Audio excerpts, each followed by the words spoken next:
one more turn. Episode 806, Call Out.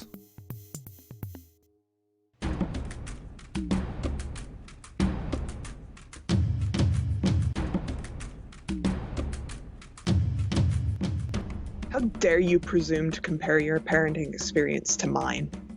I assure you I was not, as I have put in more time and effort in Garibaldi's 7 years than you have in Bella's 29. Let's see how you and your son are faring in 20 years' time, Garrison. And then you can compare that to my relationship with my daughter today. It's generous of you to label your association with Belle as a relationship, Evelyn.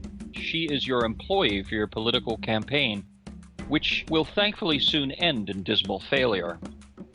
Much like your time as a parent and a wife.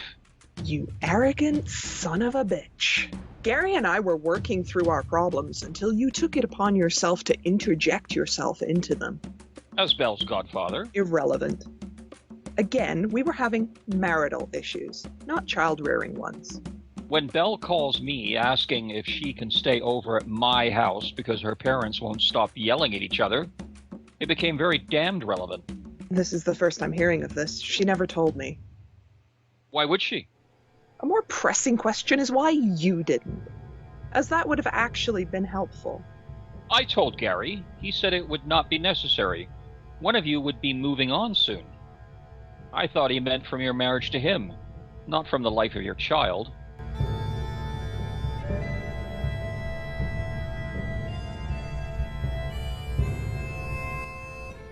He never told me about your offer either. He had no business making that decision alone. As you had no business leaving him alone with Bella. Care to score which was worse?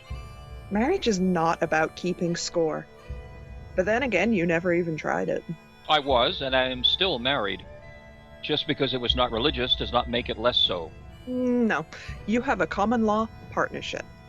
Marriage necessitates ceremony, paperwork. Knowing how you organized your life as an individual, that should have been the first hint that marriage was not for you. Of course, if it makes you feel any better, I think Gary was as much a failure at it as you were. Then why is it you never offered your perspective on his dating Hudson's half-sister?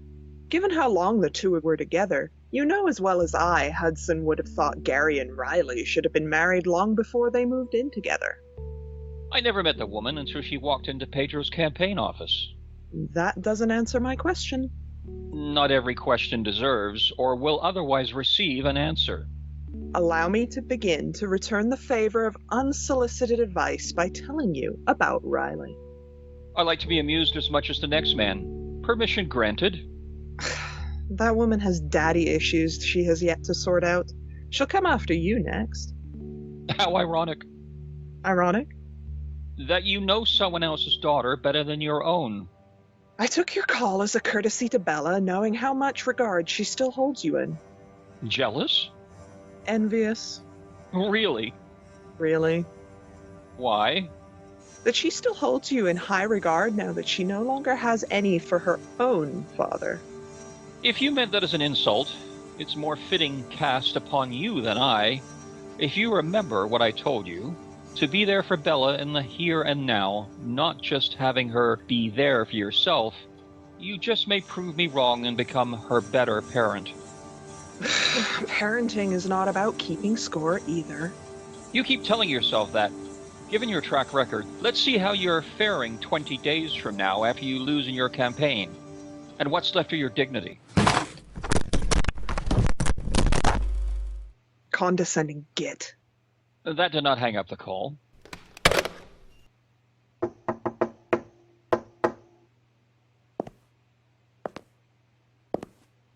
Is this a bad time?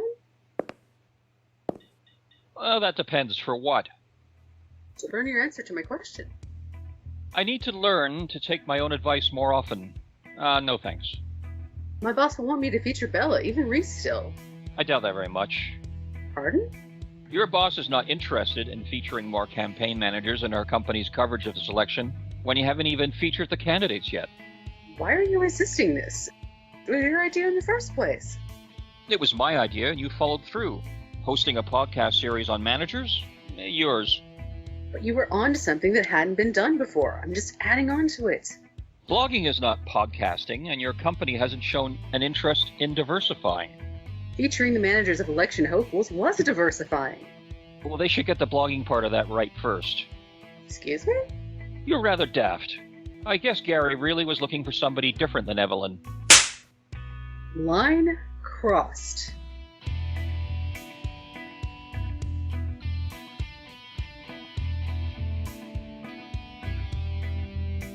You're here in a professional capacity. Act like it. Well, the expression do as I say, not as I do comes to mind.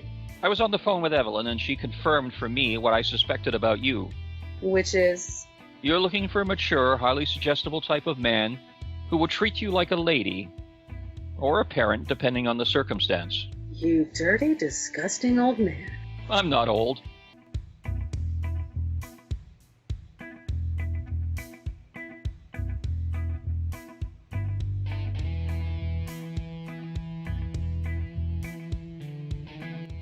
I may not like playing games with my heart like Gary, Thank you, Backstreet Boys. but I'm well aware of subtlety. Asking me if I smoked, inquiring if I knew how you and Gary had come to date. Pathetic. Fits your profile to a T. Wow, with friends like you, Pedro does not need enemies. A painfully pitiful platitude, even for you. This office is off limits to you now. Your boss will be advised of your conduct, so expect a pink slip in your mailbox soon. Pink slip? Mailbox? You're out of time, Garrison, and I will tell others about it.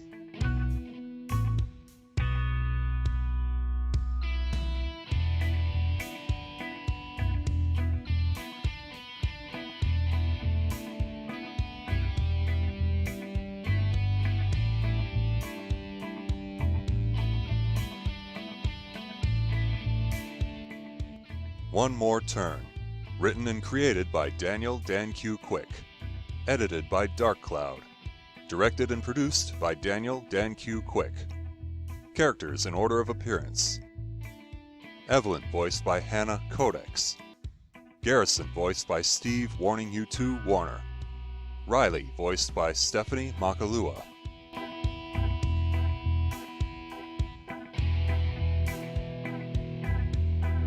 Sounds courtesy of freesound.org. Music by Kevin MacLeod. Voiceover by Sedgwick.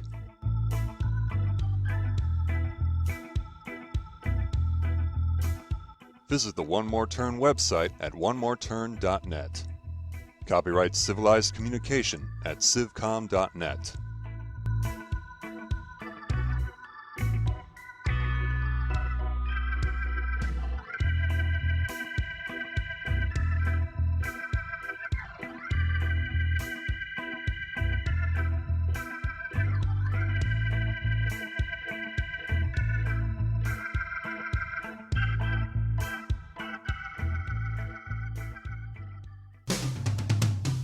On the next episode of One More Turn.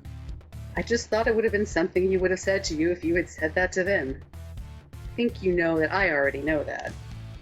So, you are not going to answer my first question? For you, from today. If you turn to look back at the direction you came from, you'll have your answer.